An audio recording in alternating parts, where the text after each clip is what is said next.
जय हिंद दोस्तों। मेरा नाम है अभिलाष।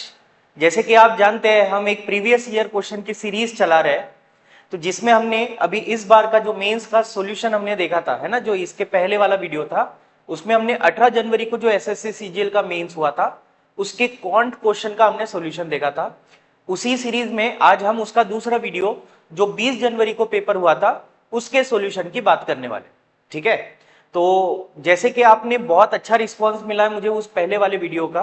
अगर आपने वो वीडियो नहीं देखा है तो मैं आपको रिकमेंड करूंगा कि आप प्लीज उस वीडियो को भी गो थ्रू करें और अपना फीडबैक जरूर दें।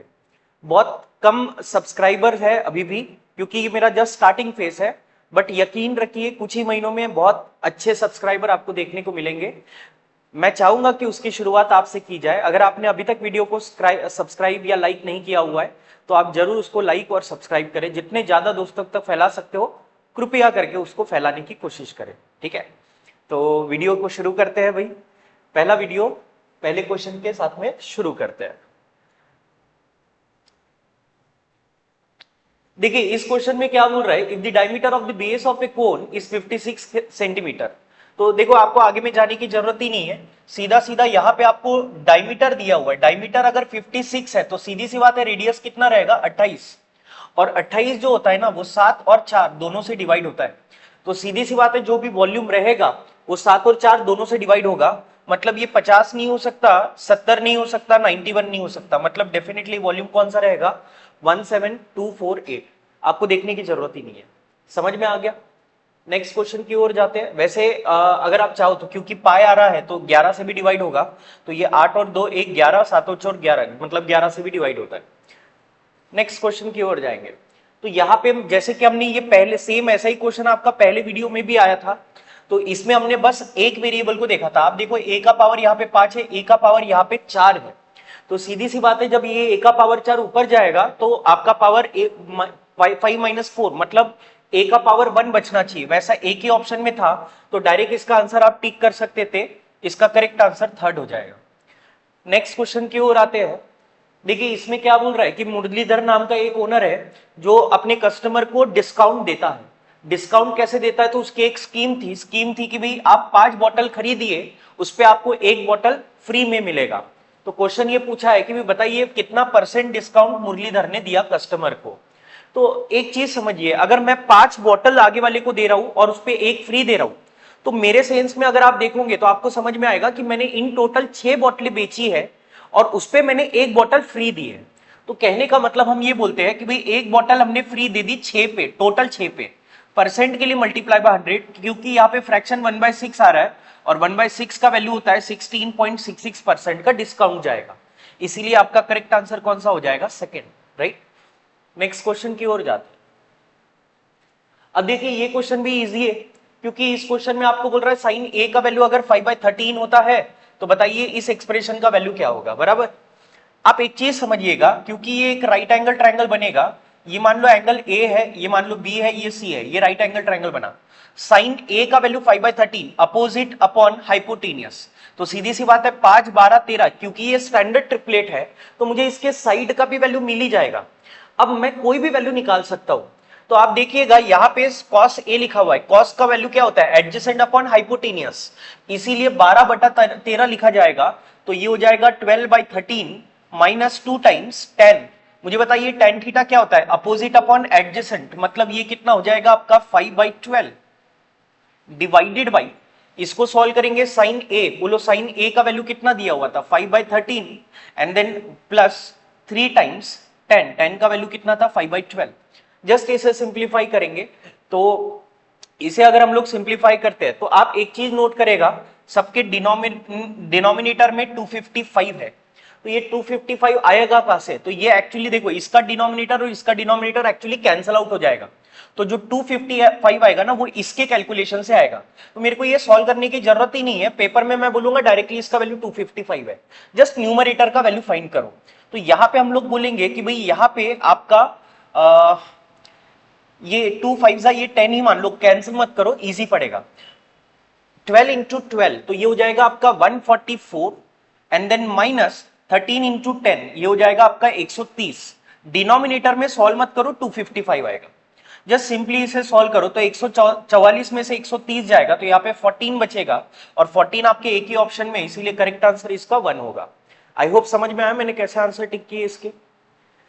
देन आप ये होने के बाद में नेक्स्ट क्वेश्चन देखिए, क्वेश्चन नंबर 5। देखिए क्वेश्चन नंबर 5 में क्या बोल रहा है कि भाई एक आदमी ने मोबाइल फोन बेचा 680 रुपए में, तब उसको लॉस हुआ।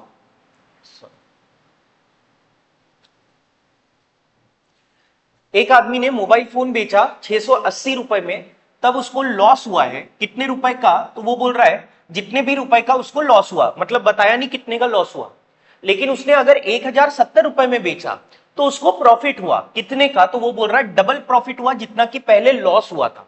आप एक चीज समझिएगा, अगर मान लो ये मेरा कॉस्ट प्राइस है, ये मेरा कॉस्ट प्राइस है, मैंने पहले उसको जो बेचा था वो 680 रुपए में बेचा था, तब मेरे को लॉस हुआ था, तो हम ऐसा बोल देंगे कि भाई, या फिर ऐसा सिंपल इसमें बात करते हैं, ये मान लो आपका कॉस्ट प्राइस है, तो जब मैंने लॉस में बेचूंगा तो कॉस्ट प्राइस से कम दाम में बेचूंगा। कितने में बेचा था 680, और प्रॉफिट के समय में कितने में बेचा 1070। यहां पे अगर लॉस x रुपीस का हुआ है तो यहां पे प्रॉफिट 2x रुपीस का होगा, मतलब डबल प्रॉफिट होगा। तो क्या आपको ये समझ में आ रहा है, ये 2x और ये x मतलब टोटल डिफरेंस जो बनेगा वो 3x रुपीस का बनेगा। तो इन दोनों का हम लोग डिफरेंस ले लेते हैं। 1070 में से अगर मैं इसको माइनस करता हूं तो ये कितना हो जाएगा आपका 390, और ये वैल्यू है 3x। 3 से इसको काट देंगे तो x का वैल्यू आपका कितना आ जाएगा 130। मतलब अगर मुझे कॉस्ट प्राइस चाहिए तो मैं 680 में 130 ऐड कर दूंगा, या फिर इधर से 260 माइनस कर दूंगा। तो आप मुझे बताइए 680 में अगर मैं 130 ऐड करता हूं तो कॉस्ट प्राइस कितना मिलेगा, ये मिलेगा 01 आपका 8, मतलब 810 रुपए। इसीलिए ऑप्शन में एक ही ऑप्शन था, तो हम बोलेंगे 810 रुपए उसका क्या रहेगा भाई, कॉस्ट प्राइस रहेगा। आपको कॉस्ट प्राइस पूछा था मोबाइल फोन का, राइट। नेक्स्ट क्वेश्चन देखिए, इसमें क्या बोल रहा है, इसमें दो लोगों में कंपैरिजन किया है। बोल रहा है Aadi and Diya together have 1440 rupees. If 3/10 of Aadi's amount, मतलब ये बोल रहा है 3/10 of Aadi's amount is equals to 3/5 of Diya's amount. ये बहुत ही इजी था। मेरे को बताओ, ये 5 से कट जाएगा 2 बार, ये 3 से 3 तो कट ही जाएगा, ये 2 इधर आएगा, तो मैं बोल सकता हूं आदि अपॉन दिया किसका रेशो, कितना रेशो आएगा, तो ये रेशो आपको देखने को मिलेगा 2:1। अब आप एक चीज बताइए, आपको टोटल अमाउंट दिया है कि भाई टोटल दोनों के पास में मिला कि कितना था 1440। बोल रहा बताइए दिया का वैल्यू क्या था। एक चीज समझना, 2 और 1 कितना होता है 3, मतलब मैं बोल सकता हूं कि ये 3 यूनिट यानी होता है 1440। आपको पूछा है दिया के पास में कितना था, दिया के पास में 1 यूनिट था, बोलेंगे 1 यूनिट यानी कितना, जस्ट सिंपली 3 से डिवाइड कर लो, तो ये 3 चौके 12, 3 8 24, एक जीरो लगा देंगे, मतलब दिया के पास में कितना पैसा गया होगा 480 रुपए, राइट। बहुत बेसिक क्वेश्चन है रेशो एंड प्रपोर्शन का, और यहां पे ये टेंजेंट है एट पॉइंट डी। आपको एक एंगल दिया हुआ है, आपको ये बोला हुआ है कि भाई यहां पे ये जो डीबीसी का एंगल बनेगा, डीबीसी ये जो एंगल बनेगा ये बनेगा 120 डिग्री का। तो आपको बोल रहा है बताइए अगर ये CD का लेंथ अगर ये 7√3 है, तो आपको बोल रहा है बताइए इसका डायमीटर कितना होगा। एक चीज समझिएगा, इसे अगर मैं सॉल्व करने की कोशिश करता हूं तो आप देखिए कि भाई अगर मैं ये सेंटर है, क्योंकि ये टेंजेंट है, इसको मैं अगर ऐसे ज्वाइन करता हूं तो ये भी क्योंकि रेडियस है ये भी रेडियस है, बराबर। ये 120 डिग्री अगर आता है तो ये बचा वाला एंगल कितने का होगा 60 का। अगर ये 60 है तो ये भी एंगल होगा 60 का, क्योंकि इक्वल साइड्स है। तो आप मुझे एक बात बताइएगा, अगर ये 60 डिग्री है और ये पूरा जो एंगल है वो 90 डिग्री का है, तो मुझे समझ में आता है ये वाला जो बचा एंगल रहेगा वो 30 डिग्री का आएगा। अब क्योंकि ये 30 है ये 120 है, तो ऑटोमेटिकली ये भी 30 डिग्री बन जाएगा। अब हमें एक चीज पता होनी चाहिए कि अगर कोई एक ट्रायंगल है और वहां पे अगर ये एंगल 120 डिग्री का है, बचे दो एंगल अगर 30 के हैं, तो इनमें एक रेशो होता है, इनकी साइड में एक रेशो मेंटेन होता है। कौन सा वाला, इधर 1 इधर 1, और ये जो बड़ी साइड है उसमें √3 होता है, 1 1 √3। तो सेम लॉजिक मैं यहां पे लगाऊंगा, मैं बोलूंगा कि भाई अगर ये 120 है, ये 30 है, ये 30 है, तो ये अगर 1 यूनिट है तो ये भी 1 यूनिट रहेगा और ये √3 यूनिट रहेगा। अब आप समझिएगा कि √3 का यूनिट अगर वैल्यू अगर 7√3 दिया है, तो सीधी सी बात है 7 टाइम्स किया हुआ है, तो ये 1 यूनिट का एक्चुअल वैल्यू कितना हो जाएगा 7। ये इसका वैल्यू कितना हो जाएगा 7 सेंटीमीटर। अब ये 7 सेंटीमीटर है और ये भी कितना रहेगा 7 सेंटीमीटर। आई होप यहां तक क्लियर है। देन ये होने के बाद में हम इसे ज्वाइन कर देते इसके साथ में, तो आप देखिए ये डायमीटर है, डायमीटर से अगर मैं कोई भी एंगल निकालूंगा ना तो ये 90 डिग्री बनेगा। ये 90 है, ये 60 है, और ये कितना है भाई 30 है। तो सीधी सी बात है 30 के अपोजिट की जो साइड होती है वो हाइपोटेनियस के आधी होती है। मतलब मैं बोल सकता हूं कि 30 के अपोजिट की जो साइड रहेगी उसका डबल करूंगा तो हाइपोटेनियस मिलेगा। इसीलिए हाइपोटेनियस कितना हो जाएगा आपका 14, और वो डायमीटर है इस सर्कल का। आपको डायमीटर ऑफ सर्कल ही पूछा था, इसीलिए इस क्वेश्चन का करेक्ट आंसर आएगा 14 सेंटीमीटर। अब यहां पे एक एरर है कि मैंने सारे ऑप्शन जो है वो पिछले वाले क्वेश्चन के, तो इसके लिए मुझे माफ करिएगा, लेकिन इस क्वेश्चन का करेक्ट आंसर कितना होगा 14 सेंटीमीटर, राइट। तो आगे बढ़ते हैं। देखिए ये जो क्वेश्चन है ये अगेन बहुत आसान क्वेश्चन है। इसमें आपको दिया है cos 27 का वैल्यू कितना होता है p/q, then find the value of cosec 27 minus cos 63। आप देखिए एक राइट एंगल ट्रायंगल मैं पहले तो ड्रॉ कर लेता हूं, ये 90 डिग्री आ जाएगा, ये मान लो 27 है। अब अगर ये 27 डिग्री है तो उसने बोला cos का वैल्यू p/q है। cos क्या रहता है, एडजेसेंट साइड अपॉन हाइपोटेनियस। अब ये p है ये q है, तो आप मुझे बताइए ये वाला साइड कितना हो जाएगा, ये हो जाएगा q² minus p²। By using Pythagoras theorem मैंने ये वैल्यू निकाल ली, राइट। अब हम इसका वैल्यू आसान से निकाल सकते हैं। मुझे बताइए यहां पे हो रहा है कोसेक 27, कोसेक क्या रहता है, साइन का उल्टा। साइन वैल्यू रहेगा आपका √q² minus p² upon q, तो उसका उल्टा कर देंगे तो ये वैल्यू हो जाएगी आपकी q upon square root of q² minus p² minus, then आपको बोल रहा है cos 63। आप देखिए यहां पे ये एंगल जो बनेगा वो 63 बनेगा, और इसका cos वैल्यू, cos का मतलब क्या होता है, एडजेसेंट अपॉन हाइपोटेनियस, तो ये वैल्यू आपका आ जाएगा square root of q² minus p² upon में वैल्यू आएगा q। जस्ट इसे सिंप्लीफाई कर लेंगे तो आप मुझे एक बात बताइए, q इंटू क्यू ये कितना हो जाएगा q² minus square root of something into square root of something, तो स्क्वायर रूट का स्क्वायर हो जाएगा, और स्क्वायर से स्क्वायर रूट क्या हो जाएगा, कैंसल। इसीलिए अंदर में बचेगा q² minus p² divided by q times square root of q² minus p², right. आप देखिए यहां से q² से q² कटेगा, माइनस माइनस प्लस हो जाएगा, तो कहने का मतलब न्यूमरेटर में ऊपर में p² आएगा, नीचे में q आएगा और समथिंग आएगा, बराबर। ऐसा ऑप्शन ढूंढ लेंगे। तो आप मुझे बताइए क्या ये वाला करेक्ट आंसर दिख रहा है आपको, इसीलिए इसका करेक्ट आंसर कौन सा होगा, 4, p² नीचे में q आएगा, राइट। ओके देखिए क्वेश्चन नंबर 9। क्वेश्चन नंबर 9 में आपको क्या बोल रहा है, इसमें बोल रहा है कि भाई दो बंदे हैं p और q और इनके बीच में रेस हुई है। उसने बोला है कि भाई p ने q को हेड स्टार्ट दिया हुआ है, p ने q को हेड स्टार्ट दिया है कितने मीटर का, तो आपको बोल रहा है 20 मीटर का हेड स्टार्ट दिया है। लेकिन हेड स्टार्ट देने के बावजूद p जीता है और p ने q को हराया है कितने सेकंड से, तो आपको बोल रहा है 13 सेकंड से। मतलब q को यहां से यहां पे जाने में 13 सेकंड का टाइम लगेगा। अब एक चीज समझिए, क्योंकि जो रेस होती है वो सेम टाइम पे स्टार्ट होती है, तो मैं बोल सकता हूं कि p को यहां से यहां पे जाने में जितना समय लगा होगा उतने ही टाइम में q यहां से यहां पे आया होगा। मतलब इसको अगर टाइम t सेकंड लगा होगा तो इधर भी टाइम कितना लगेगा, t सेकंड। आपको क्वेश्चन में ये पूछा है कि भाई बताइए q का स्पीड क्या होगा इन किलोमीटर पर आवर। ठीक है भाई निकाल लेते हैं। एक चीज समझना, सबसे पहले मैं ये निकाल लेता हूं कि p को कितना टाइम लगेगा। तो p का अगर मुझे टाइम निकालना है, टाइम कैसे निकालते हैं, डिस्टेंस अपॉन स्पीड। मुझे बताइए p यहां से यहां पे गया, कितना डिस्टेंस ट्रेवल किया, तो टोटल 400 मीटर का डिस्टेंस था, डिवाइडेड बाई यहां पे आएगा स्पीड। बोलो p का स्पीड कितना है, 12 किलोमीटर पर आवर। इसको मीटर पर सेकंड में कन्वर्ट करने के लिए 5/18 से मल्टीप्लाई कर देंगे, तो ये 5 से कैंसल आउट हो जाएगा आपका 80 बार। देन उसके बाद में 6 से ये 2 बार कटेगा, 6 से ये 3 बार कटेगा, 2 से ये 40 बार कट जाएगा, और ये जो 3 है वो डिनोमिनेटर का डिनोमिनेटर घूम के ऊपर आएगा, 40 गुना 3 मतलब ये हो जाएगा 120 सेकेंड, राइट। अब मुझे निकालना है q का स्पीड। आप बताइए अगर मुझे स्पीड ऑफ q निकालना, स्पीड कैसे निकालते हैं, डिस्टेंस अपॉन टाइम, राइट। एक चीज समझना, q को यहां से यहां पे जाने में टाइम लगता है t, यहां से यहां पे जाने में लगेगा 13 सेकेंड, क्योंकि ये वैल्यू 120 आया तो 120 प्लस 13 मतलब ये हो जाएगा 133 सेकेंड का टोटल टाइम लगेगा।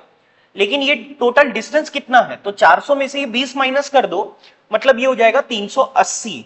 तो हम बोलेंगे डिस्टेंस कितना ट्रैवल हुआ है 380 मीटर, डिवाइडेड बाई उसके लिए टाइम कितना लगा है, तो ये हुआ है 133 सेकेंड।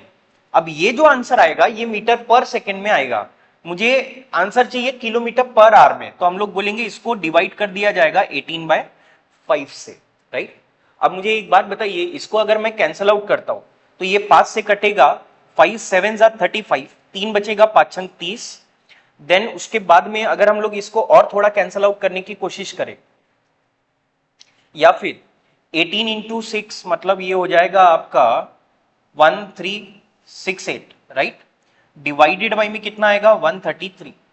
तो आप देखिए इसको अगर मैं कैंसल आउट करता हूं तो ये 133 1 जा 1 एंड देन यहां पे आपका बचेगा 0.3, ये अप्रोक्सीमेटली 10.3 आएगा। अब क्योंकि ये आंसर 10.3 आ रहा है तो अप्रोक्सीमेटली मुझे कौन सा आंसर मिल रहा है, तो हम बोलेंगे करेक्ट आंसर कौन सा रहेगा 10.29 किलोमीटर पर आवर। देखिए एक चीज समझिएगा, कैलकुलेशन में फंसा दिया था यहाँ पे, ये जो कैलकुलेशन है ये भयानक है, मतलब कैलसी नहीं है, और अगर आपको डिवाइड करना है तो जब तक कि आपके कैलकुलेशन स्ट्रांग नहीं है इस टाइप के क्वेश्चन में आप फंस सकते हो, ठीक है। और याद रखिए जो इसमें फंस जाएगा वही एक दो क्वेश्चन के आगे पीछे में हो जाता है, और पूरा गेम एक्चुअली मेंस में इसी का है। एक दो क्वेश्चन से भी अगर आप आगे पीछे हो गए तो आप गेम से बाहर हो गए, जैसा कि इस बार का कट ऑफ आया। आई होप आपको एक आइडिया लग गया होगा, राइट। नेक्स्ट क्वेश्चन देखेंगे। अब देखो बहुत सारे बच्चों को लगा था कि ये जो क्वेश्चन है वो थोड़ा सा गलत है, लेकिन ये क्वेश्चन गलत नहीं है, क्वेश्चन इजी है, लेकिन आपको करना बराबर आना पड़ेगा। इसमें ये बोल रहा है कि भाई एक टैंक है जिसमें एक आउटलेट पाइप है जो पूरी टैंक को खाली कर देता है 5.6 आवर्स में, जबकि एक इनलेट पाइप है बी नाम का जो पूरी टैंक को भर लेता है 7 घंटे में, राइट। आपको ये बोल रहा है if pipe A and B are turn on alternately, मतलब दोनों को अल्टरनेटली अगर चालू किया जाता है एक एक घंटे के लिए स्टार्टिंग विथ ए, आपको ये बोल रहा है कि भाई बताइए how long will it take to empty the tank. एक चीज समझिएगा, इसमें दो पाइप है ए और बी, ए जो है वो पानी भरता है, बी जो है पानी खाली करता है। तो मैंने उल्टा बोल दिया शायद, ए जो है वो पानी खाली करता है और ये जो है वो पानी भरता है। आप देखिए ए को टाइम कितना लगता है, तो इसको लगता है 5.6 आवर्स, इसको लगता है 7 घंटे। इनका जस्ट हम लोग एलसीएम ले लेंगे, राइट।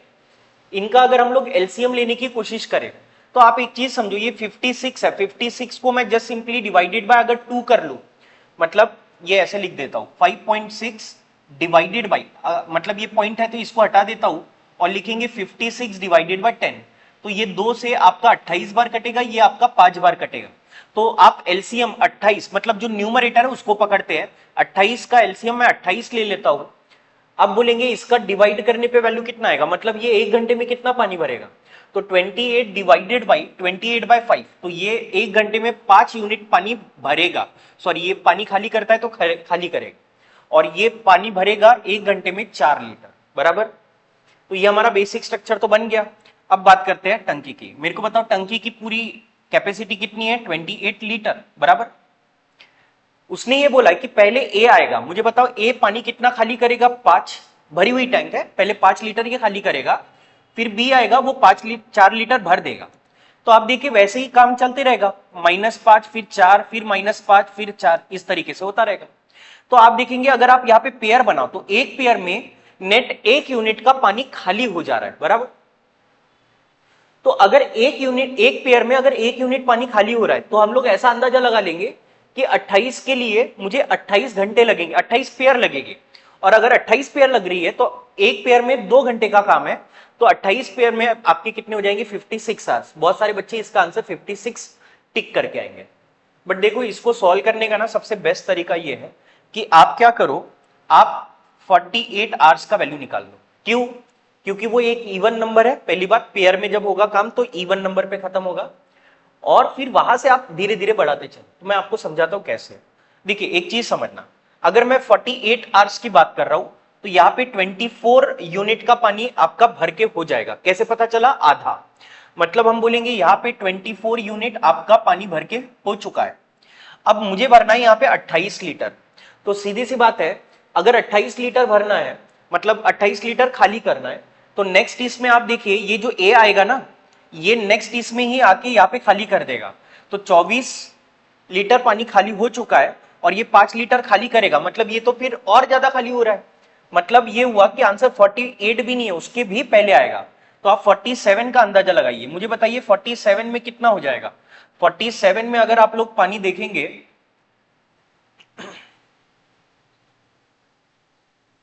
इसको हटा देता हूं मैं, आप देखिए 47 का कैलकुलेशन करते हैं, कैसे करेंगे, तो आप देखिए 46 में कितना हो जाता है, 46 मैं बोलता हूं 46 आवर्स में कितना होगा, तो 46 आवर्स में एक्चुअली 23 यूनिट का पानी खाली हो जाएगा। अब नेक्स्ट इसमें देखेंगे तो यहाँ पे पेयर खत्म हुआ, तो नेक्स्ट इसमें ए आएगा, और ए जो आएगा ना वो पूरा 5 यूनिट खाली करके जाएगा। तो आप देखिए 23 यूनिट ऑलरेडी खाली हो गया, फिर 5 यूनिट मतलब 1 घंटे में ही खाली हो जाएगा, तो आपको फिर पानी खाली करने की जरूरत ही नहीं पड़ेगी। तो बेसिकली मैं ये बोलना चाह रहा हूँ, ये 46 आवर्स तो लगेगा ही लगेगा, प्लस 1 घंटा भी लगेगा, मतलब इस क्वेश्चन का करेक्ट आंसर कौन सा आएगा आपका, 47 आवर्स, 56 नहीं आएगा। आई होप ये समझ में आया, राइट। तो इजी है, बट थोड़ा सा संभाल के करना पड़ता है इसको, बस ये ध्यान में रखिए।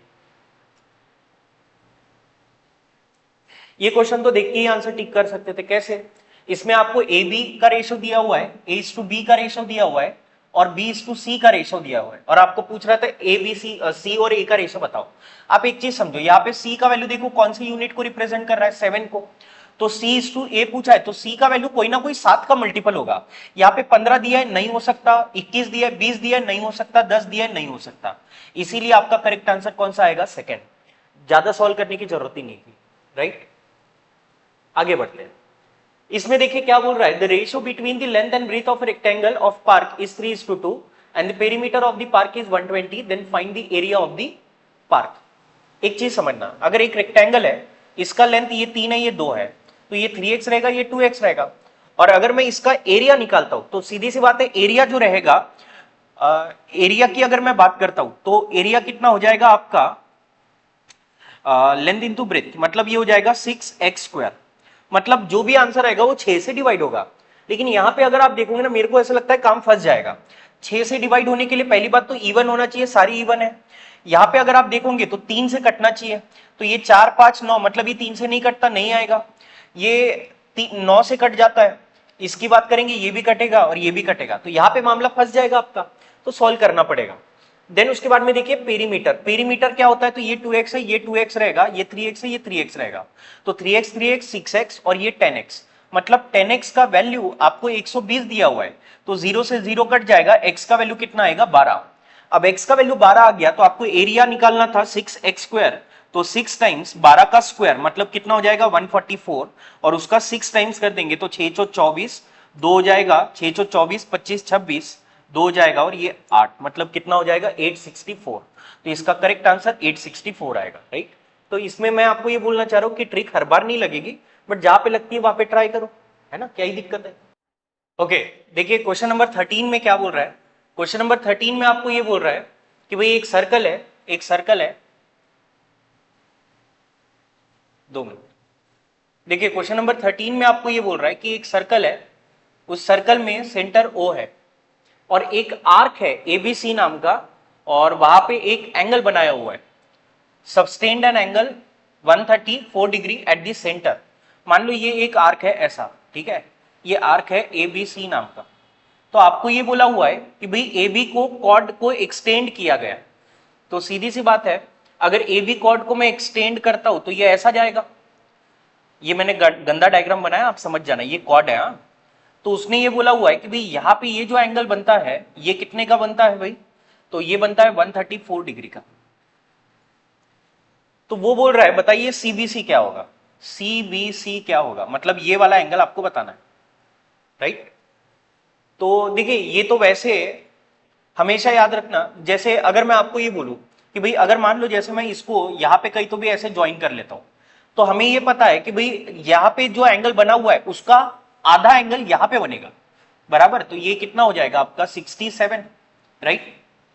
अब अगर ये 67 है तो ये वाला एंगल मिल जाएगा, क्योंकि इन दोनों का सम कितना होता है 180, और मुझे पता है इन दोनों का भी सम 180 होता है। तो अगर ये एंगल जो भी आएगा फिर अगेन उसको 180 में से माइनस करूंगा, तो फिर से मेरे को वैल्यू कितना मिलेगा, 67 ही मिलेगा। तो ये आंसर आपका कितना आ जाएगा, 67। तो इसीलिए इस करेक्ट आंसर कौन सा होगा, 67। क्वेश्चन बहुत ही आसान था ये, राइट, ज्यादा समय नहीं लगना चाहिए। नेक्स्ट,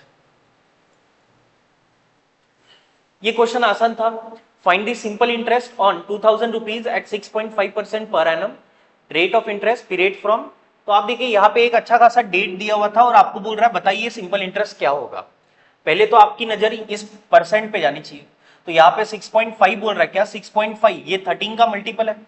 तो आपको एक ऐसा ऑप्शन आए, मतलब जो भी आंसर आएगा वो 13 का मल्टीपल आएगा। क्यों? क्योंकि हमें पता है सिंपल इंटरेस्ट का जो फॉर्मूला होता है वो होता है PNR डिवाइडेड बाय 100। तो यहाँ पे रेट ऑफ इंटरेस्ट कैंसिल होने के लिए कुछ बचता ही नहीं है। जो रेट है वो है आपका 6.5%, मतलब जो भी आंसर आएगा वो 13 का मल्टीपल होगा। यहाँ पे 13 का मल्टीपल एक ही ऑप्शन है, इसीलिए करेक्ट आंसर कौन सा होगा? 4। सॉल्व करने की जरूरत नहीं थी। नेक्स्ट क्वेश्चन पे आते हैं। इसमें आपको बोल रहा है the ratio of the ages of two friend is 4:3 which will become 6.6:5 after 4 years. What will be the sum of their ages after 22 years from now? देखिए ये क्वेश्चन आसान है। इसमें आपको बोल रहा है कि भाई दो बंदों की एज का पहले रेशियो कितना था? 4:3, बाद में कितना हो गया? 6:5। तो आप देख सकते होंगे यहाँ पे जो डिफरेंस आ रहा है वो 2 यूनिट का आ रहा है और ये भी डिफरेंस कितने का आ रहा है? 2 यूनिट का। मतलब यहाँ पे जो इंक्रीमेंट है वो 2 यूनिट का है, लेकिन वो एक्चुअल में कितने का है? तो आपको ये बोल रहा है कि भाई रेशियो जो था, the ratio of ages of two friend is 4:3 which will become 6:5 after 4 years। मतलब ये जो 2 यूनिट का गैप आ रहा है वो एक्चुअल में 4 साल के डिफरेंस को बता रहा है। तो मैं बोल सकता हूं कि भाई ये 2 यूनिट जो है ना ये 4 साल है। 2 यानी 4, तो 1 यानी कितना हो जाएगा? 2 साल। अब आप मुझे बताइए, अगर मैं प्रेजेंट की बात करता हूं तो इन दोनों का जो सम आएगा वो 7 आएगा। 7 गुना 2 कर देंगे तो ये कितना हो जाएगा आपका? 14। मतलब अभी दोनों की एज का जो सम आता है वो 14 ईयर्स है। अब उसने बोला दोनों की एज का सम बताइए 22 साल बाद क्या होगा। तो आप एक चीज समझिए कि भाई 22 साल किसी एक इंसान की तो एज नहीं बढ़ेगी, दोनों की बढ़ेगी। तो 22 साल प्लस 22 साल मतलब दोनों की सम में कितने का इंक्रीमेंट होगा? तो 44 का होगा। मतलब इसमें मेरे को और 44 ऐड कर देना पड़ेगा। तो आपका फाइनल आंसर कितना हो जाएगा? 58। इसीलिए हम बोलेंगे इसका करेक्ट आंसर 58 होगा, राइट। अच्छा, मान लो अगर आपको सॉल्व करने का दूसरा एक तरीका चाहिए तो मैं आपको एक बता सकता हूं। आप जस्ट क्योंकि सम है तो ये 22 साल के बाद वाला सम है, तो आप दोनों का एज 44 से माइनस कर दीजिए। तो इसका वैल्यू आ जाएगा आपका 14, इसका वैल्यू आपका आ जाएगा 8, इसका वैल्यू आ जाएगा आपका 6 और इसका वैल्यू आपका आ जाएगा 12। तो देखिए सीधी सी बात है, दोनों का जो सम रहेगा वो 7 का मल्टीपल होना चाहिए। तो ऐसा 7 का मल्टीपल ना ये आएगा ना ये आएगा ना ये आएगा, इसलिए आप करेक्ट आंसर ये टिक करेंगे। मैंने पेपर में एक्चुअली ये कंसेप्ट लगाया था। आई होप समझ में आ जाएगा।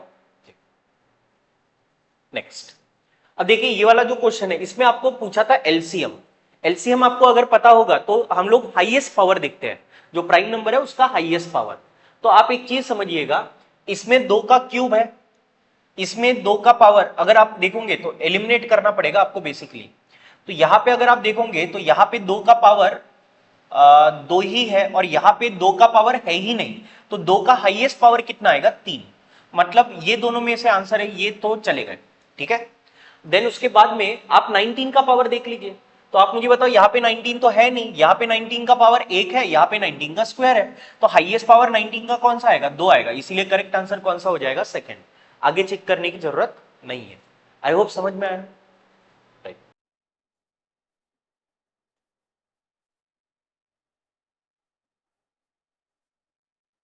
ओके, देखिए अभी नेक्स्ट क्वेश्चन आपके सामने में है। अब ये वाला क्वेश्चन जो था वो बहुत ही रटा रुटा है, मतलब बहुत बार आ चुका है पेपर में। ये आपको बोल रहा है कि भाई ऐसे 3 सर्कल है जो एक दूसरे से जुड़े हुए हैं, राइट। और आपको ये बोल रहा है कि भाई ये जो इनक्लोज रीजन रहेगा इसका वैल्यू क्या होता है। तो ये आपको बताया हुआ है, या फिर इसका अगर आपको आइडिया होगा तो ये जो इनक्लोज रीजन होता है ये सीधा सीधा 0.162 आर स्क्वायर होता है। मतलब अगर इस सर्कल का रेडियस अगर आर है तो आपका ये इनक्लोज रीजन का वैल्यू क्या होता है? 0.162 आर स्क्वायर। अब यहाँ पे आपको डायमीटर दिया था 21। डायमीटर मतलब आपका रेडियस उसका डबल है। तो सीधी सी बात है, अगर मैं बोलूंगा कि इसका आंसर चाहिए मुझे तो 0.162, और क्योंकि एग्जैक्ट आंसर नहीं है आपका राउंड ऑफ फिगर है, लेकिन सारे ऑप्शन देखोगे तो बहुत क्लोज है। तो आप इसमें डायरेक्ट वैल्यू मतलब एग्जैक्ट कैलकुलेशन करो, ज्यादा बेटर है। रेडियस जो रहेगा वो 21 का हाफ रहेगा, तो मैं यहाँ पे बोलूंगा 21/2 का ये क्या हो जाएगा? स्क्वायर। और यहाँ पे आपको बोलेंगे 0.162 इंटू 21 का स्क्वायर होता है आपका 441 डिवाइडेड बाय 2, मतलब ये हो जाएगा 4। इसको अगर हम लोग सॉल्व कर ले तो आप देखो ये 4 से सीधा सीधा आप 440 मान लो, ये 110 हो जाएगा। और 110 गुना अगर ये करते हैं तो ये पहले तो आप 11 से मल्टीप्लाई कर लो, तो ये हो जाएगा 2 8 7 1 और फिर आप एक पॉइंट लगा दो, मतलब ये कितना हो जाएगा आपका 17.82। मुझे बताइए 17.82 मतलब आपका करेक्ट आंसर कौन सा रहेगा? सी। आई होप समझ में आए, राइट? इसीलिए इस क्वेश्चन का करेक्ट आंसर ये। लेकिन आप एक चीज समझो, अगर ये पता है मुझे तो मैं ये फटाक से कर लूंगा, लेकिन मान लो अगर ये नहीं है तो फिर मुझे यहाँ पे इक्विलैटरल ट्रायंगल का वो कंसेप्ट लगाना पड़ेगा, जो कि बहुत लंबा जाएगा और एक्चुअल में देखोगे तो कैलकुलेशन भी टफ आएंगे, तो ये टाइम कंज्यूमिंग हो जाएगा अगर आपको नहीं पता है तो। ठीक है, नेक्स्ट क्वेश्चन देखिएगा। नेक्स्ट क्वेश्चन देखो, अभी नेक्स्ट क्वेश्चन में अगर आप देखोगे तो यहाँ पे A union B, A intersection B और पी पी बी का वैल्यू दिया हुआ है। तो आपको बोल रहा है ए और बी में क्या रिलेशन रहेगा। एक्चुअली ये थोड़ा सा ना मतलब जिसपे आप ऑब्जेक्शन उठा सकते थे, ऐसा क्वेश्चन है। ठीक है, अब इसमें आप एक चीज समझोगे, आपको एक रिलेशन पता होना चाहिए कि भाई probability of A union B किसके बराबर होता है। तो ये होता है probability of A plus probability of B minus probability of A intersection B, बराबर। तो आप मुझे एक बात बताइए, ए यूनियन बी का वैल्यू कितना दिया हुआ है? 3/4। प्रोबेबिलिटी ऑफ ए कितना दिया हुआ है? दिया ही नहीं है, मतलब प्रोबेबिलिटी ऑफ ए तो अपने को निकालना है। ठीक है भाई, प्रोबेबिलिटी ऑफ बी अगर आप देखोगे तो ये वैल्यू दिया है 1/2 एंड ए इंटरसेक्शन बी इसका वैल्यू दिया है -1/4, राइट। अब ये 1/2 माइनस 1/4 1/4 हो जाएगा, ये 1/4 आप इधर लाके माइनस कर लो तो 3/4 माइनस 1/4 मतलब 2/4 आएगा, और क्योंकि 2/4 है तो उसको कैंसिल आउट करके मेरा आंसर कितना आ जाएगा? फिर से 1/2। तो आप देखिए प्रोबेबिलिटी ऑफ ए का वैल्यू 1/2 मिल रहा है। क्या आपको ये दिख रहा है कि प्रोबेबिलिटी ऑफ बी का जो वैल्यू है वो 1/2 है? तो एक कंडीशन होता है कि भाई अगर मैं बोल रहा हूं probability of A intersection B, अगर आपको दिख रहा है probability of A into probability of B है, तो हम लोग हमेशा याद रखना, क्योंकि आप देखो ये 1/2 है, ये 1/2 है, तो इसका आंसर 1/4 आएगा जो कि आपको दिया हुआ है। तो ये इस कंडीशन को क्योंकि सेटिस्फाई करता है, तो हम लोग बोलेंगे कि भाई ये आपका कौन सा कंडीशन बनेगा? म्यूचुअल यहाँ पे इंडिपेंडेंट, दोनों इंडिपेंडेंट। लेकिन ये म्यूचुअली एक्सक्लूसिव में भी बनता है तो ये क्वेश्चन थोड़ा सा कंट्रोवर्शियल है, क्योंकि आप एक चीज अगर मान लो इसमें ना, मान लो ऑप्शन होता कि भाई both the events are mutually exclusive, वो भी आपका आंसर हो जाता, राइट, क्योंकि इसमें बहुत सारे कंट्रोवर्सीज है। अभी फिलहाल के लिए इसको रहने देते, बट आई होप ये आंसर्स कैसे आया वो समझ में आया। तो इंडिपेंडेंट इवेंट का मतलब क्या होता है कि भाई अगर दोनों का प्रोडक्ट करने पे ए इंटरसेक्शन बी मिल रहा है तो हम लोग बोलेंगे दे आर इंडिपेंडेंट। तो इसका आंसर कौन सा था? सी। नेक्स्ट क्वेश्चन 18 जून में भी सेम ऐसा ही क्वेश्चन आया था, बकवास क्वेश्चन है, बहुत जल्दी आंसर टिक दिया जा सकता है। तो यहाँ पे अगर आप देखोगे तो आप कोई भी एक वेरिएबल है ना माइनस कर दो तो ज्यादा इजी क्या होगा, तो आप एक काम कर लो z² का वैल्यू निकालते हैं। z निकालने के लिए आप y को माइनस कर दो, तो मेरे को बताओ y का वैल्यू अगर 0 कर दो तो y हट जाएगा। यहाँ पे अगर आप देखते हो तो 5z² मतलब ये 25z² हो जाएगा, z² को छोड़ दो 25 लिख रहा हूँ। यहाँ पे कितना हो जाएगा? 49, और यहाँ से कितना आएगा? 49। 49 माइनस 49 क्या हो जाएगा? कैंसल। तो z² का कोएफिशिएंट कितना आएगा? 25। एक ही करेक्ट आंसर रहेगा आपका सेकंड वाला, राइट। नेक्स्ट क्वेश्चन, ये इसका मैंने ट्रिक आपको पहले वाले वीडियो में बताया हो। जब भी इस फॉर्मेट में आपको दिया है कोई भी क्वेश्चन और आपको दोनों के स्क्वायर का सम पूछ रहा है, तो इसका वैल्यू 2 टाइम्स फर्स्ट वाले टर्म का स्क्वायर मतलब 4 का स्क्वायर प्लस दूसरे वाले टर्म का स्क्वायर मतलब √6 का स्क्वायर होता है। तो इसको डायरेक्टली सॉल्व कर लेंगे, ये हो जाएगा 2 टाइम्स 4 स्क्वायर कितना होता है? 16, और ये कितना हो जाएगा? 6। 16 प्लस 6 22, 22 को डबल कर देंगे तो ये आपका आंसर कितना आ जाएगा? 44, राइट। स्टैंडर्ड क्वेश्चन है, रटा रटा है। नेक्स्ट क्वेश्चन देखिएगा, ये यहाँ पे हेडिंग 18 जून है, 18 जून नहीं है, हाँ, ये आपका 20 तारीख का पेपर है। देखिए ये क्वेश्चन अगेन बहुत ही स्टैंडर्ड है। इसमें आपको बोल रहा है फर्स्ट 92 इवन नंबर्स, इसका एवरेज बताइए। सेम क्वेश्चन आपको 18 जून में देखने को मिला था। तो मुझे बताइए, मैंने बताया था आपको कि भाई फर्स्ट n ऑड नंबर अगर है उसका एवरेज पूछेगा तो आपका आंसर n होता है। फर्स्ट n इवन नंबर अगर बोला है तो उसका एवरेज जो आएगा वो n+1 होगा। तो आप मुझे बताइए 92 इवन नंबर बोल रहा है, तो फर्स्ट 92 इवन नंबर का आंसर क्या होगा? 93। इसलिए इस क्वेश्चन का करेक्ट आंसर 90।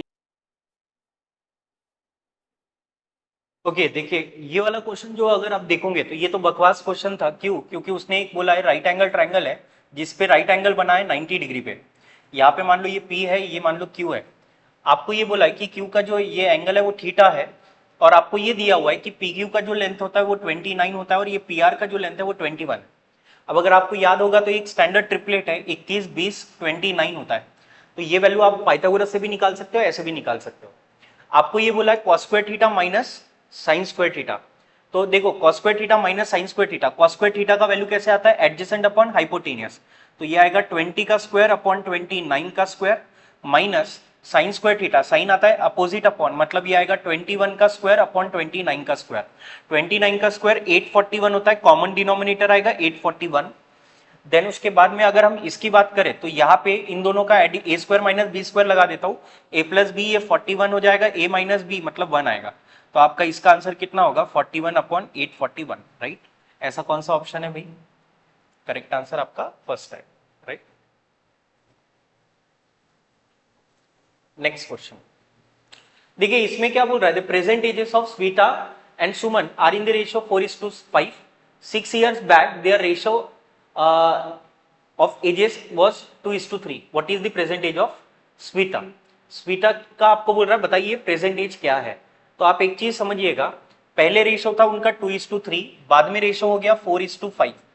मुझे एक बात बताइए, यहाँ पे भी 2 का इंक्रीमेंट है और यहाँ पे भी 2 का इंक्रीमेंट है, तो सीधी सी बात है ये 2 आ रहा है, ये किसके लिए आ रहा है, ये आ रहा है 6 साल के लिए।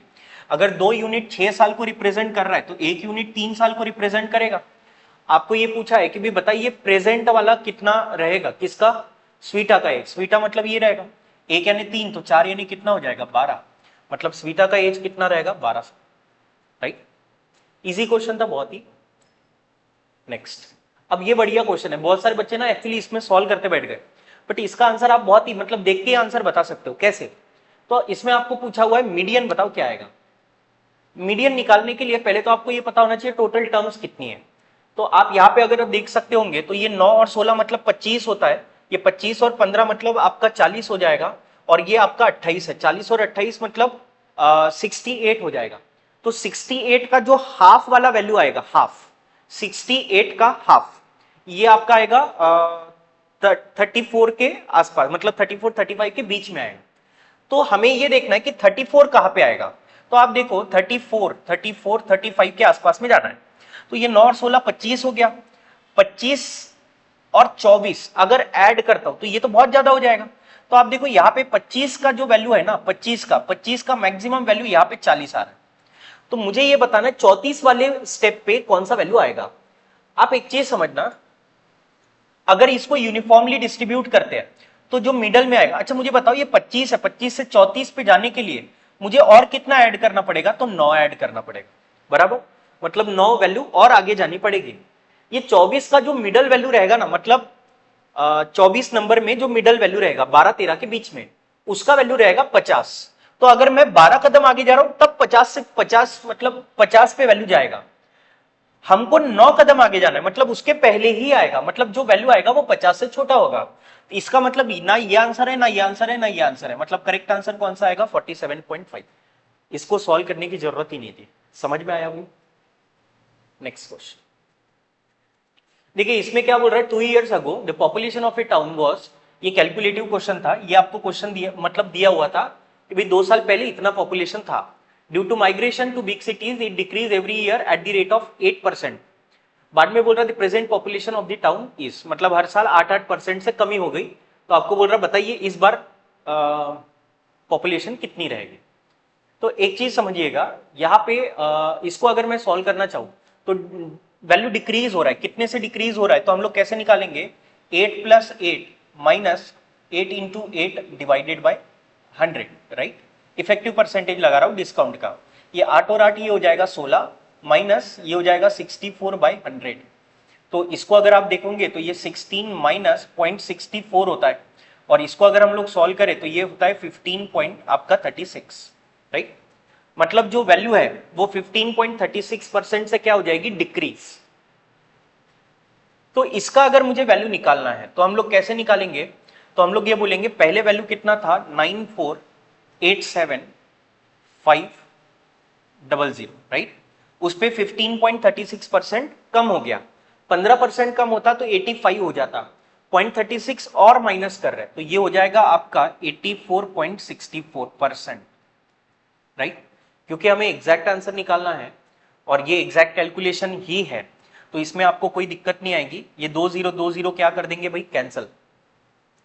इसमें आप सम ऑफ डिजिट का कंसेप्ट लगा लो, ज्यादा इजी हो जाएगा। तो आप मुझे बताओ, अगर मैं यहाँ पे सम ऑफ डिजिट लगाता हूँ तो ये 9 कट जाएगा, यहाँ पे अगर हम लोग देखें तो ये आपका 4 और 5 भी कट जाएगा, 8 और 7 ये 15 हो जाएगा, 15 मतलब ये 6 आएगा। इधर की बात करते हैं तो 6 और 4 10 हो जाएगा, 10 और 8 मतलब ये 18 कट जाएगा, तो यहाँ पे 4 आएगा, 6 जो 24 होता है मतलब 6 आएगा। मतलब ऐसा ऑप्शन जिसका सम ऑफ डिजिट 6 आ रहा है वो आपका करेक्ट आंसर होगा। तो यहाँ पे ये 9 कट जाएगा, ये 6 और 2 मतलब ये 8 आ रहा है, मतलब ये करेक्ट आंसर नहीं है।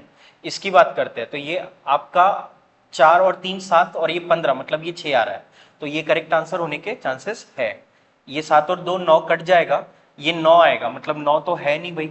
इसकी बात करते हैं तो यहाँ पे 6 और 3 कट जाएगा, ये 9 कट जाएगा, ये भी 9 आ रहा है, तो ये भी नहीं है। मतलब आपका करेक्ट आंसर कौन सा है, सेकंड। आई होप समझ में आया, इसमें मैंने सम ऑफ डिजिट का कंसेप्ट लगाया था। नेक्स्ट क्वेश्चन, ठीक है। इस क्वेश्चन में क्या बोल रहा है, Amit get 6% increase in his sale in the amount in the first year and 20% in the second year, with that his present sale is 25,440. what was his sale 2 years ago?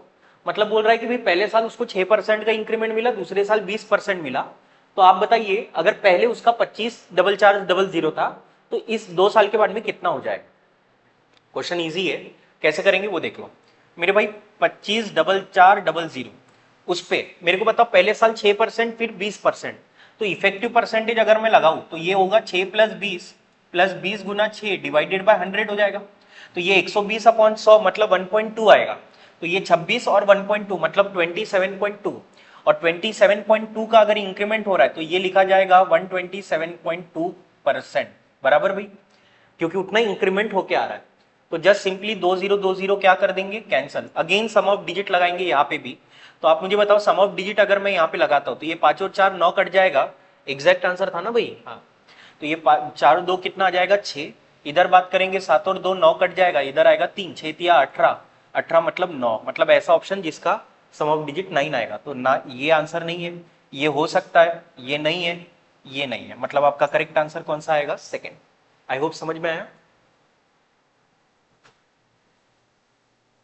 Question number 27, इसमें बोल रहा है ABCD is a quadrilateral in which diagonal BD is 70 centimetre, AL is perpendicular to BD। निकाल लेते हैं directly. ये बोल रहा है एक क्वाड्रिलेटरल है, ऐसा कुछ तो भी एक निकाल लो, ये मान लो ABCD है, ठीक है। आपको ये बोल रहा है BD diagonal BD is 70 centimetre. आप मुझे बताइए डायगोनल BD मतलब ये ऐसा आ जाएगा, तो ये लेंथ आपको दिया हुआ है 70 centimetre. AL is perpendicular to BD, आपको बोल रहा है BD पे ये परपेंडिकुलर है AL, and CM is perpendicular to BD, मतलब ये एक CM है। तो ये तो इजी क्वेश्चन है यार, मतलब देखा देखा सा है। AL का वैल्यू कितना है 18 और आपको CM का वैल्यू कितना दिया है 20, राइट। क्या आपको ये पता है कि भाई अगर मेरे को इसका टोटल वैल्यू निकालना है एरिया, तो ये क्या होता है, तो हम लोग देखो अगर मान लो ये ट्राइंगल से ही जाना है, अगर मान लो नहीं मेरे को फॉर्मूला पता है तो भी हम यहाँ पे हाफ बेस इंटू हाइट लगा सकते हैं, यहां से भी हाफ बेस इंटू हाइट आएगा, तो दोनों का हाफ और बेस कॉमन आएगा, अंदर में 18 प्लस 20 हो जाएगा। कहने का मतलब अगर मेरे को टोटल एरिया निकालना है तो हाफ कॉमन बेस कौन सा है भाई 70, और अंदर में दोनों का सम आएगा, परपेंडिकुलर्स का सम 20 प्लस 18 मतलब कितना हो जाएगा 38। जस्ट इसे सिंप्लीफाई कर लेंगे तो ये आपका कितना हो जाएगा 19, तो इसे सॉल्व कर लेंगे तो ये कितना हो जाएगा आपका 7 नम 63, 6 7 और 6 मतलब ये हो जाएगा 13, 1330। तो ऐसा एक ही ऑप्शन है, करेक्ट आंसर फर्स्ट है, राइट। इसमें आपको बोल रहा है which number among the following is divisible by 24। ये बहुत आसान क्वेश्चन था। देखो 24 से अगर डिवाइड हो रहा है तो सीधी सी बात है ना मेरे भाई 4 से डिवाइड होगा, और क्योंकि 4 से डिवाइड हो रहा है तो ये तो हो नहीं सकता, ये 18 है नहीं हो सकता, 21 है नहीं हो सकता, मतलब करेक्ट आंसर कौन सा आएगा 4, राइट। बकवास क्वेश्चन था भाई। नेक्स्ट क्वेश्चन देखिए, देखो इसमें क्या बोल रहा है कि भाई 8 किलो 8 kg ऑफ मेज costing of 15 rupees per KG, मतलब 51 रुपए का रेट था 8 किलो मेज का, उसको मिक्स किया गया। 9 kg ऑफ मेज कॉस्टिंग 68, तो एवरेज प्राइस बताना है। एलिगेशन का एकदम बेसिक घटिया लेवल का क्वेश्चन था। आप मुझे एक बात बताइए, पहले वाले का प्राइस कितना था 51, दूसरे वाले का प्राइस कितना है 68, दोनों को मिलाया तो उसका एवरेज प्राइस क्या है। अगर पहले वाले का कितना केजी मिलाया भाई 8 केजी, दूसरे वाले का कितना मिलाया तो 9 केजी, राइट। तो आपको बताना है इसका वैल्यू क्या रहेगा, राइट। इसको सॉल्व करने के लिए एक तो तरीका है कि भाई आप एलिगेशन का मतलब जैसे तरीका यूज करते हो वैसा ही कर लो, या फिर आप मुझे एक बात बताइए, यहां पे ये डिफरेंस कितने का आ रहा है, तो ये देखोगे तो ये 17 का ही डिफरेंस आ रहा है, और 8 और 9 भी कितना होता है 17 ही होता है। तो अगर मुझे एवरेज वैल्यू निकालनी है तो ये 9 यूनिट मुझे इधर से बढ़ाने पड़ेंगे या फिर 8 यूनिट इधर से कम करने पड़ेंगे। 68 माइनस 8 कर दो या फिर 51 प्लस 9 कर दो, आपका आंसर करेक्ट कौन सा होगा 60। देख के आंसर ठीक होता है, ठीक है। तो सॉल्व करने की जरूरत नहीं थी। The age of some student is given in the year, तो आपको ये एज दिया है और आपको पूछ रहा है बताइए इसका मीडियन क्या है। देखो मीडियन निकालने के लिए ना सबसे पहले शर्त ये होती है कि मिडल वैल्यू चाहिए। तो आप मुझे बताइए इसमें नंबर अगर मैं सीक्वेंस वाइज लिखूं तो पहले आ जाएगा आपका 12, 12 के बाद में आएगा 13, अच्छा ये 11 भी है तो आप पहले 11 लिख लो, 11 12 13, उसके बाद में कौन सा आएगा 14, तो 11 हो गया, 12 हो गया, 13 हो गया, 14 हो गया, अच्छा 13 दो बार आया हुआ है तो इसको भी हटा दो, 13 आएगा, फिर 14 आएगा, तो 13 हो गया, 14 हो गया, देन उसके बाद में आपका आएगा 15, 15 के बाद में आएगा 16, 16 के बाद में आएगा 17, 17 के बाद में 18, 18 के बाद में आपका आएगा 19। तो इसमें आपको बताना है मीडियन कौन सा है। मीडियन क्या होता है मिडिल टर्म। तो आप मुझे बताइए ये 3 3 6, 6 और 3 9 और 1 10, मतलब 5 और 6 के बीच में जो आएगा। मुझे बताइए यहाँ पे पांचवी टर्म कौन सी आ रही 14 और ये आ रही है 15, तो इनके बीच में कौन सा आएगा 14.5, इसीलिए करेक्ट आंसर कौन सा आएगा 14.5। तो यहाँ पे आपके पूरे 30 क्वेश्चन खत्म हो जाते हैं। तो आप देखिए ये जो हमने कंप्लीट सेशन देखा जिसमें हमने 1 से लेकर 30 तक के जो भी क्वेश्चन आज सॉल्व किए हुए हैं, क्या आपने एक चीज नोटिस की कि मैक्सिमम क्वेश्चन ऐसे थे जिनको सॉल्व करने की जरूरत नहीं थी, कोई ना कोई लॉजिक लगा के हम उसमें आंसर जरूर टिक कर सकते थे। सेम वैसे ही हमारा 18 जनवरी वाला जो मैंने वीडियो बनाया उसमें भी हमने वैसे ही किया हुआ है। तो अगर आपको बाकी लोगों से compete करना है तो आपको ये सीखने पड़ेंगे, ये मेथड सीखने पड़ेंगे। मतलब जब हम क्लास में बताते कि भाई इसमें ऐसा लगाना है ऐसा लगाना है, तो वो हम इसलिए बताते ताकि आप उसका यूज कर पाओ। यहाँ पे हम आपको सॉल्यूशन नहीं बता रहे, इस वीडियो में मैं आपको सॉल्यूशन नहीं बता रहा हूँ। क्यों नहीं बता रहा हूँ, क्योंकि जब आप मेंस पे जा रहे हो तो आप उस लेवल पे प्रिपेयर हो चुके हो कि आप सॉल्व कर सकते हो, लेकिन उसके 1 स्टेप फिर आपको आगे जाना पड़ेगा, ठीक है। तो आपको ये मेरा वीडियो कैसा लगा अपने कमेंट बॉक्स में जरूर मुझे बताइए। वीडियो पसंद आया हो तो बिल्कुल याद से लाइक करिए, चैनल को सब्सक्राइब नहीं किया होगा तो चैनल को सब्सक्राइब करेंगे। तब तक के लिए अलविदा। नेक्स्ट वीडियो के साथ में जल्दी आपके सामने में हाजिर होऊंगा। जय हिंद, बाय बाय, टेक केयर।